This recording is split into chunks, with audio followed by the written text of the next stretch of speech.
associated with violence. In Philadelphia, in the spring and summer of 1844, anti-Catholic conspiracy theorists rioted, targeting mostly Catholic churches and schools and killing at least 20 people. Indeed, the Philadelphia riots were a significant background issue in the 1844 presidential election, impressing upon both the Whig and Democratic parties how deep anti-Catholic sentiment ran in northern cities. Know-Nothings had their major political success in 1854 when they organized formally as the American Party, although there were forerunner organizations to that one that existed previously, like the American Republican Party that went back to 1833. It was, however, the collapse of the Whigs after the 1852 election that really energized the movement. As Fillmore himself has a lot to do with that story, let's turn to that next.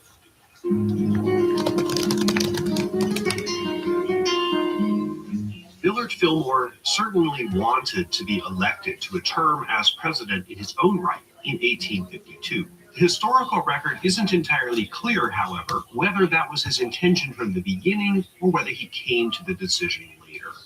Fillmore does seem to have told a friend of his in December 1851 that he wasn't going to run in 52. He may have done that mainly to be able to say that his friend, air quotes, convinced him to run, as if he didn't really want it. Yet as early as March 1851, endorsing him for president, and Fillmore didn't object. Tellingly, he was particularly popular in the South, probably for his hard-nosed enforcement of the Fugitive Slave Act. But guess who else thought he was running for the Whig nomination in 1852? Daniel Webster, who just had to have one more try at the big chair.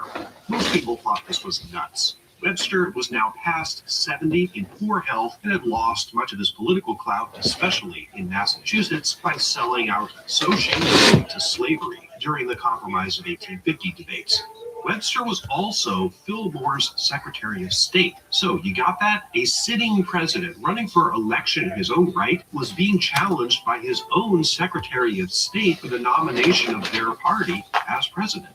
Why did Fillmore allow this? At the very least, he should have said, hey, Webster, if you want to run for president, go right ahead, but resign as Secretary of State first.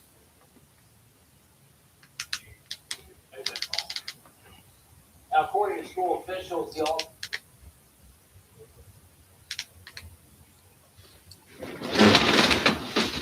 After reflecting back on this past unrivaled season, I wanted to share with you guys how I kept going and stayed hydrated the entire time. Drip Drop. It was the key to keeping my body and mind feel great throughout the year. Drip Drop's precise formula has a built-in hydration shortcut that works faster than water alone. From game days to practices and everything in between, Drip Drop kept me going. Even now in my off-season workouts, Drip Drop is essential for my everyday routine and helps me stay ready to perform at a high level. If Nikki means this much to you, say, I think we should grab a drink sometime. I wish Nikki Freeman loved me more than anyone in the entire world. I love you so much. Is she okay? No. At some point in the future, and kind of starting now, that there will be authoritarian forces that are going to try to push things on the right. And I guarantee you it's going to happen. And all of the kind of loose alliances are going to break down. That's what I think is going to happen. I've been saying this, right? Haven't I said that? Haven't I been saying this for like at least a couple weeks now? But yeah, there was a lot of battles, not necessarily like relating to specific content creators, but their communities. And I really think that a lot of this just has to do with authoritarian thinking. A lot of people wanting to push stuff on people. I don't know if that's true. Sapphire just says Straub and Christian Twitter wants to ban porn and hentai. I don't know if that's true with Straub. I think like the things that were said, you could take it that way, but I don't know if that's what they actually mean. Julio says I would ban porn if I could. And I'm against that. So this is what I mean. Julio's like authoritarian. And, like, I'm friends with Julio, but like I disagree with him like very heavily. Well, guys, the statistics actually are very bad. They're very, very much in the favor of like not banning it.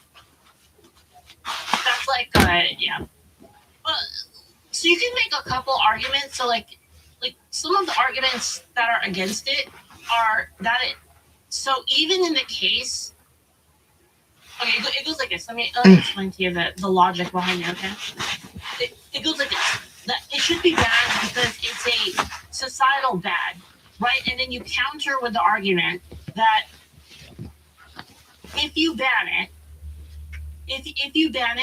it increases crime rates because it does. There's actual statistical evidence that doing that increases crime rates by quite a lot. By the way, it's 100% actually, 100% increase in sexual assault if you ban it.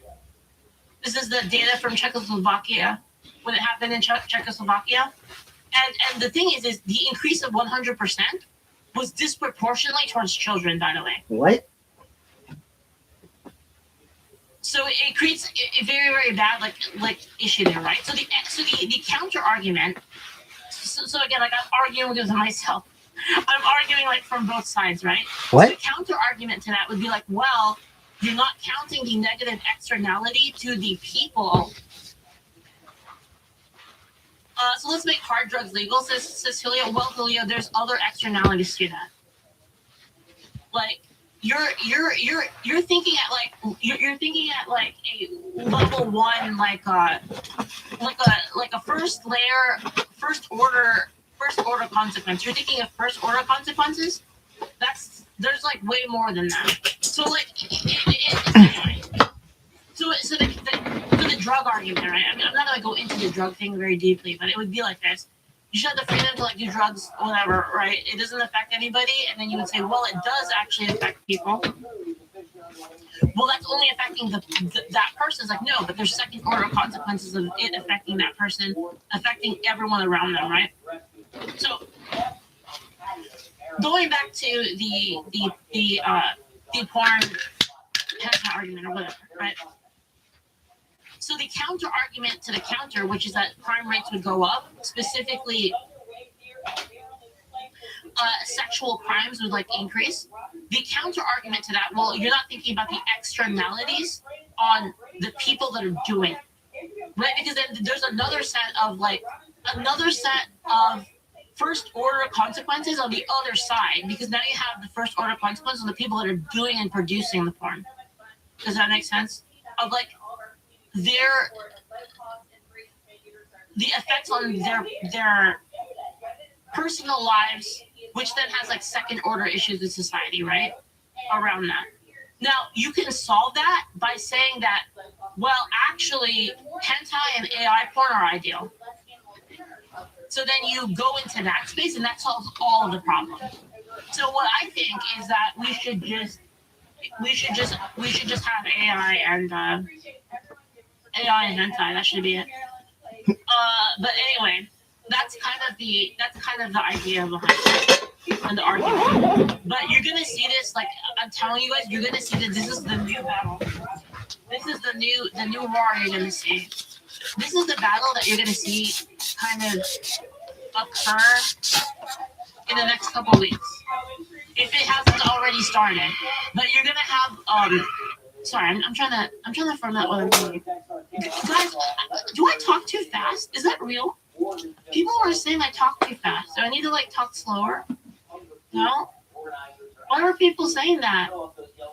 Yeah, I don't know. People were like saying that I talk too fast. They were saying I talk like Destiny. I was like, what? Anyway, so what I was saying is that we're gonna see this happen soon, and the reason why is because the left is rapidly losing power. So imagine the battlefield with me again, okay? The left is collapsing in on itself because they're so fucking dumb. Like I can't really explain it any other way. They're so bad. They're collapsing in on themselves, right? They're losing so much power. like in real time, like really fast, like a really rapid collapse, right? And what's going to happen now is that the authoritarian right is going to then turn on people that aren't authoritarian, like me. And like I already see this happening. Like this is going to happen, like for sure. And I'm just saying, like I'm calling it right now. You're gonna see a lot more right on right fighting. It's gonna happen in the next couple. Thank you, Nonsol. Thank you. Already happening. I know. That's why you have shit like you know, you have shit like Fuentes like occurring. He like and you know that all of the anime hater people. And I just want to say, by the way, because it really has to be said, is like, you guys are fucking punk bitches because we saved your asses. The freaking gamers and the anime people saved your fucking asses. And they're going to turn on us next. I see it. I can smell it. And Alex Jones, too. Oh, yeah, they're kicking out Alex Jones, too, from what I know. It's all bullshit, man. And this is what I meant. Like, there's really no, the coalition against the woke is not really a group of people that believe the same thing. The other part is the anime people are the more authoritarian right than the public faces. No, I don't think that's true. I don't actually think that's true for the most part. Not at least like core anime. I think core anime is very pro freedom. Yeah, anime is largely anti-government. Yeah, exactly. Silver, thank you so much for the 500. I think that you're right about this. The right always has sabotages. Well, both sides do, right? Because they don't know how to utilize victory. I feel like telling you. Both sides do this, right? Like the left did this too, right? The authoritarian left kicked out all of the non-authoritarian left people. Like sure, well, it's not even. Sorry, it's not just non-authoritarian. It's also people that weren't like completely ideologically 100% like in line with them. They all got kicked out as well. Okay, so this all ties into something like pretty big. Okay, I'm gonna tell you guys, all right? So I was thinking about this morning. I was laying in bed, and I literally was just laying in bed for like a couple hours, like doing nothing. I was just thinking, because I'm retarded, and that's a thing that I do. So I'm laying there thinking about, okay, like what frameworks do I fit into? Because I feel like everyone does this. Like, what am I? Am I conservative? Am I libertarian? Am I nationalist? What am I, right? You just sit there and you're just like, where do I fit? Okay, I believe this and this and this and this, and it fits like into this thing, and then I think this, but this fits into this thing, and that conflicts with like what those people believe, right? And I'm sitting there like, I don't really fit in with a lot of this stuff, you know? And then I realized, I had like kind of an epiphany of like, if I don't fit into any of these, like, why don't I just make my own? So that's what I did. I made my own framework. So I have my own moral framework now, which is great. And it's completely compatible with Protestant Christianity. Leafism? No, it's called stellar humanism. That's the name of it. And it's all about how God's creation is awesome, and that's humans. Humans are awesome. And since you love God, God loves creation, because God created everything and said it was good, and God loves his creation. So if that's true, then we should do our best to protect creation, which means we have to go to space. I already talked about this, but all of the morality can secularly be binded by that. And like the problem, right, is like, you know, if I go full religious on it, right, and I say, okay, well, fucking message me. It's about loving God's creation and God's morality. No one else is gonna buy that, to be honest. There's my other. Like anyone that is atheist or a different religion is going to be like, well, I don't buy that shit, right? And so you lose. You basically lose a bunch of people, like, for that ideology. So, like, here, let me tell you what I know. Okay, here's the core axiom, okay, guys? The core axiom is a core secular axiom that everyone can get behind, and it's totally compatible with Christianity. At least Protestantism. Might not be compatible with Catholicism. Because y'all are hella authoritarian. But it goes like this. Humanity is a net positive force in the universe. Our highest moral duty is to maximize our long-term survival and flourishing by escaping single planet vulnerability and reaching the stars. Any action, policy, or personal choice is ethically evaluated by whether it net advances or at least does not meaningfully hinder civilizational capacity for space expansion, technological progress, scientific knowledge, productive human capital, low time preference culture, population health, innovation drive, etc. What do you guys think? So basically, all of morality, you can have a secular morality that basically says, if you are fucking around, it is immoral to fuck around and not get us to space. So I feel like everyone can get on board with it. Tower of Babel? How is it Tower of Babel? It's not Tower of Babel. The reason why you have to get to space is because we are Tower of in Babel? danger. Like a one planet civilization, all of creation can be blown up. And you can't really count on the world ending. You can't look, okay, speaking I'm stepping out of this stellar humanism and I'm stepping into Christian, okay? You can't count upon God ending the world before that happens. Because we don't know when the world ends. So to assume that the world ends before that happens, before the planet is unusable, that is a dereliction of duty of stewardship, isn't What? it? What the fuck? How about trusting What the God's fuck plan? did she say? But see, that's a sin. That's literally a sin, Kore Kitsune. It's a sin to say, oh, well, God isn't going to blow up the planet. Well, how do you know that? How do you know that the enemy isn't going to blow up the planet? And to be like, well, God's got us. I mean, so I don't have to do anything. That's a sin. I don't know if that's what you meant. I'm assuming it's what you meant because I don't know what other context you could have said that. But I mean, do you have a real vision God will destroy the planet?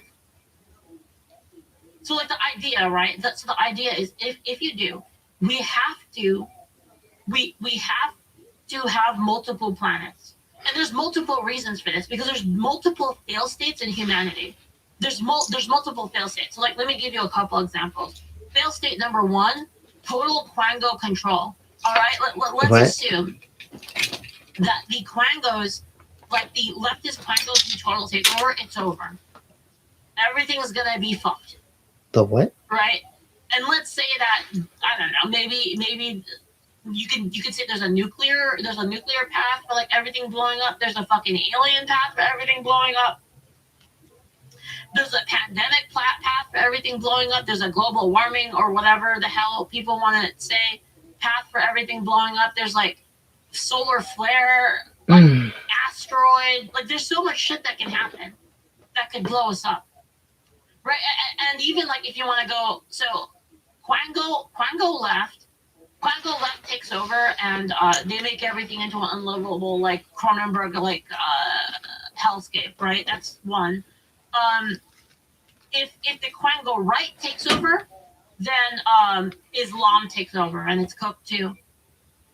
We need freedom. We need freedom, basically.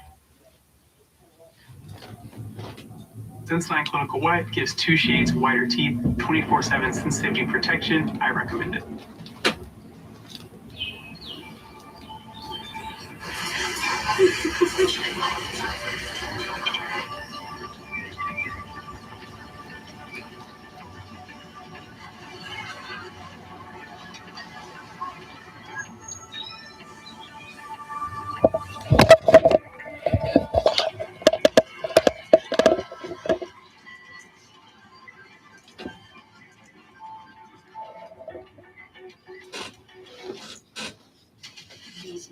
They murdered my family from here on out. It's me or them. I won't help. clean kills come with training staff. Jason exploited their target's weakness. We're gonna make this right. If you can stay hidden, you will have the upper hand. And they'll never see you coming. Sounds like trying to save everyone, but that's not our job. What, you mean me? I'm trying to save everyone. That's not his job. Why is it not my job? Wait, what? What do you mean it's not my job? Oh, you're talking about Lala. Okay, I can't talk. No, don't be that. Yeah, thank you so much. Thank you. Thank you so much. Thank you for the sub. But there's so many fail states, right? If you think of it like a visual novel, right? Right, no, thank you for the tier 3, thank you. If you think about a visual novel, right?